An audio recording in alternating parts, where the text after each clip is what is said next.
আল্লাহকে দেখাইলাম, যদি আমি না দিতে পারি সেটাও আল্লাহ দেখলো নাকি দেখলো না?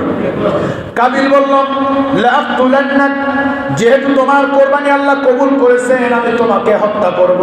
আহরাবি হাবিল বলল তুমি আমাকে হত্যা করতে পারো, আমার কোনো আপত্তি নাই, তবে একটাই কথা, যদি আমি মুত্তাকি হই বরাবর আল্লাহ আমার কোরবানি কবুল করবেন।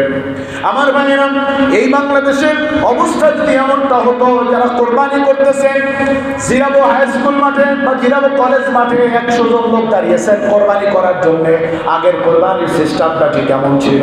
কোরবানির পশু জবাই করে আসতো, মাঠে ফেলে দিয়ে আসতো, আসমান থেকে আগুন এসে একটা ঝলসানিতে যার কোরবানিগুলি জ্বলিয়ে ভস্মীভূত করে দিত, তার কোরবানি মনে করা হতো তার কোরবানি কবুল হয়েছে। আসমান থেকে আগুন এসে পুড়িয়ে দিত, আর যারটা কোরবানি কবুল হয় না তার পশু পুড়িয়ে দেওয়া হতো না বা পুড়তো না। যারটা পুড়তো না তিনি বলতেন আহারে আমার কোরবানি কবুল হলো না কেন? আর যদি এমনটা হতো জিরাবো মাঠে গরু জবাই করেছে, মহিষ জবাই করেছেন, দুম্বা জবাই করেছেন, কাঠটা কবুল হয় কাঠটা কবুল হয় না, এটা যদি প্রমাণিত হতো, অনেক শিল্পপতি প্রজাপতি কোটিপতির কোরবানির পশু পড়ে থাকতো, কবুল হতো না। মানুষ অবাক হতো, আহারে আহারে এই কোরবানির পশুগুলি পড়ে রইল। কারণ আমাদের বাংলাদেশে যারা কোরবানি করে অধিকাংশ মানুষ বর্তমান সমাজে কোরবানি করেন মানুষকে দেখানোর জন্য। 1 নম্বর বাধা, মানুষকে দেখানোর জন্য কোরবানি করে।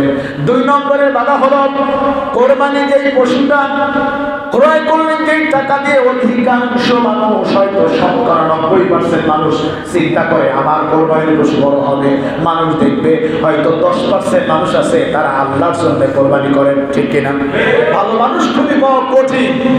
10% মানুষের কোরবানি কবুল হচ্ছে আর 90% মানুষের কোরবানির পশু পড়েই থাকতো। 1 নম্বরের বাধা হলো মানুষ প্রথমত চিন্তা করে আমি কোরবানি করব। এটা মানুষ দেখবে সমাজের এত বড় টাকাওয়ালা ব্যক্তি যদি কোরবানি না দেয় কেমন দেখা যায়। আবার সমাজের এত বড় টাকাওয়ালা পয়সাওয়ালা এত ছোট একটা পশু কোরবানি দিলাম, এটা কেমন দেখা যায়। তাই তিনি বড় পশু কেনে আশেপাশে সবাইকে দেখান। কোরবানির পশু কবুল না হওয়ার পিছনে 1 নম্বর কাজ হলো, 1 নম্বর সমস্যা হলো লৌকিকতা। তার কাজের মধ্যে লোক দেখানো রয়েছে, এটা হলো কবুল না হওয়ার 1 নম্বর শর্ত।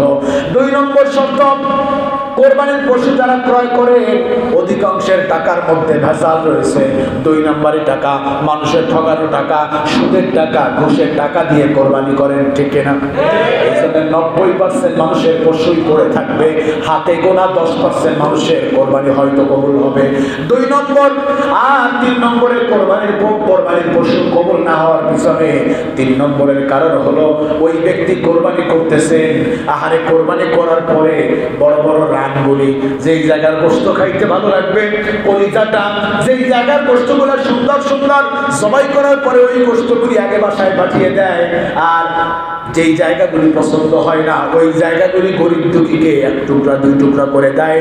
ওই ব্যক্তির নিয়ত হলো কোরবানি দিয়েছি 1 লক্ষ টাকা দিয়ে, আগে আমি খাবো তারপরে গরিবদেরকে দেব।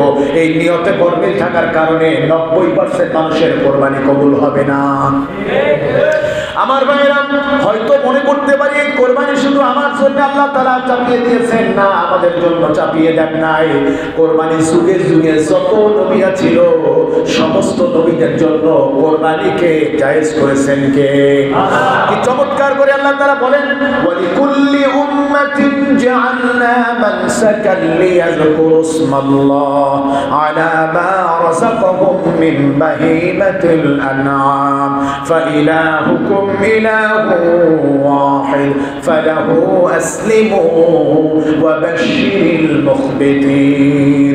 আল্লাহ রাব্বুল আলামিন সূরাতুল হজ 34 নম্বর আয়াতের মধ্যে বলেন, ওয়ালিকুল্লি উম্মাত, প্রত্যেক জাতির জন্য, মানসাকান লিয়াযকুরু ইসমাল্লাহ, আমি প্রত্যেক জাতির জন্য কোরবানির ব্যবস্থা করে দিয়েছি। আর সেই কোরবানির প্রথম সূচনা করেন হাবিল এবং কাবিল। প্রথম সূচনা কে দিয়া? হাবিল এবং কাবিল। হাবিল এবং কাবিল হলো আমাদেরই ভাই, আমাদের বাবার সন্তান, আদম আলাইহিস সালামের সন্তান। আর সেই সন্তান কোরবানির ব্যবস্থা সিস্টেমটা শুরু হয় একজন সুন্দরী রমণীকে নিয়ে বিবাহের জন্য। আর বিবাহের জন্য যখন কোরবানি করা হয় এর মাধ্যমে হত্যাযজ্ঞ শুরু হয়। সুতরাং আজকের দিনে যারা হত্যাযজ্ঞের সাথে জড়িত, প্রথম এই পৃথিবীতে হত্যাযজ্ঞ যিনি কায়েম করেছিলেন, এই পৃথিবীতে সর্বপ্রথম যিনি হত্যাকাণ্ড ঘটিয়েছিলেন তার নাম হলো কাবিল। তার নাম কি? সুতরাং এই দুনিয়াতে যারাই হত্যার সাথে জড়িত, যারা হত্যাযজ্ঞ কায়েম করতে যায়, যারা হত্যা করে মানুষকে কেটে, মানুষকে মেরে আগুন দিয়ে পুড়িয়ে, যারা মানুষদেরকে বুলডোজার দিয়ে পিষে ফেলেন, যারা মানুষদেরকে রাতে আধারে গুলি করে বুড়িগঙ্গা নদীতে ফেলে দিয়ে ক্ষমতাকে টিকিয়ে রাখতে চায়, মনে করতে হবে ওরা প্রত্যেকেই হাবিলের দলের লোক। কিয়ামতের ময়দানে এরা যদি দাঁড়ায় সর্বপ্রথম হাবিলের সাথে দাঁড়াবে। কেননা কাবিলের সাথে দাঁড়াবে, যেহেতু কাবিল হত্যাযজ্ঞ চালিয়েছিল, এই কাবিলের সঙ্গেই তারা কিয়ামতের ময়দানে দাঁড়িয়ে যাবে। কাবিল হত্যাযজ্ঞ প্রথমত চালায় একজনকে বিবাহ করার জন্য। তখন তিনি বললেন আমি তোমাকে হত্যা করবো। আর সে সময়ের অবস্থাটা কি ছিল?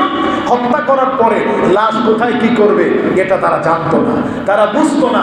মানুষ মারা গেলে মানুষকে কি করতে হয়, মানুষ মারা গেলে এই মানুষকে গুম করা যায়, মানুষ মারা গেলে মানুষদেরকে বস্তাবন্দি করে বুড়িগঙ্গায় ফেলে দেওয়া যায়, মানুষ মারা গেলে মানুষদেরকে বিল্ডিং এর নিচে সেফটি ট্যাঙ্কির ভিতরে ফেলে দেওয়া যায়। এই চিন্তা বা এই ধ্যান ধারণা এটা তারা বুঝতো না। তবে একটা প্রশ্ন সুন্দর, আমি তোমাকে হত্যা করব, এর আগে তো হত্যা ছিল না, তাহলে হত্যা কথাটা সে পাইল কোথায়? এর আগে হত্যা ছিল?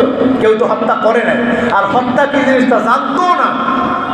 তবে তার ভাষা অনুযায়ী তিনি বললেন আমি তোমাকে জীবিত থাকতে দেব না। আল্লাহ সেটাকে হত্যা শুরু করলেন, কতালা, আমি তোমাকে কতল করব। সমস্ত ভাষা শিক্ষা দিয়েছেন কে? কি চমৎকার করে আল্লাহ তাআলা বলেন ওয়াল্লামা আদামাল আসমাআ কুল্লাহা সুম্মা আরাদাহুম আলাল মালাইকাতি ফাকালা আনবিউনি বিআসমাই হাউলাই ইন কুনতুম সাদিকিন। আদমকে সৃষ্টি করার পরে বলেন হে আদম তুমি বলো তো এই জিনিসগুলোর নাম কি? আদম আলাইহিস সালাম বললেন আল্লাহ আমি তো এগুলোর নাম জানি না, তুমি আমাকে শিখিয়ে দাও। জ্ঞান শিক্ষা দিয়েছেন কে? আল্লাহ শিক্ষা দিয়েছেন। বললে আল্লাহ তুমি আমাকে শিখিয়ে দাও। কোনো ফেরেশতারা এগুলোর নাম জানে না। আল্লাহ তাআলা বললেন সমস্ত জিনিসের নাম ধরে ধরে একে একে আল্লাহ আদমকে শিক্ষা দিয়ে দিলেন। সুবহানাল্লাহ। এরপরে বলেন ওয়াল্লামা আদামাল আসমা, আমি আদমকে সমস্ত জিনিসের নাম পুঙ্খানুপুঙ্খানুভাবে শিখিয়ে দিয়েছি। ওই যে শিখিয়ে দিয়েছে ওই জায়গা থেকে সন্তান পাইল লাআতুলান্নাক, আমি তোমাকে হত্যা করব। কাবিল হাবিলকে হত্যা করলো, একখানা পাথর উঠিয়ে হাবিলের মুখের উপরে মারলেন, মাথার উপরে মস্তকের উপরে আঘাত করলেন। হাবিল মৃত, মরে গেল। এরপরে লাশটাকে কি করবেন? তাফসীরের মধ্যে আসছে 7 দিন পর্যন্ত কাবিল হাবিলের লাশ কাঁধে নিয়ে জঙ্গলের ভিতরে ঘুরতেছিল।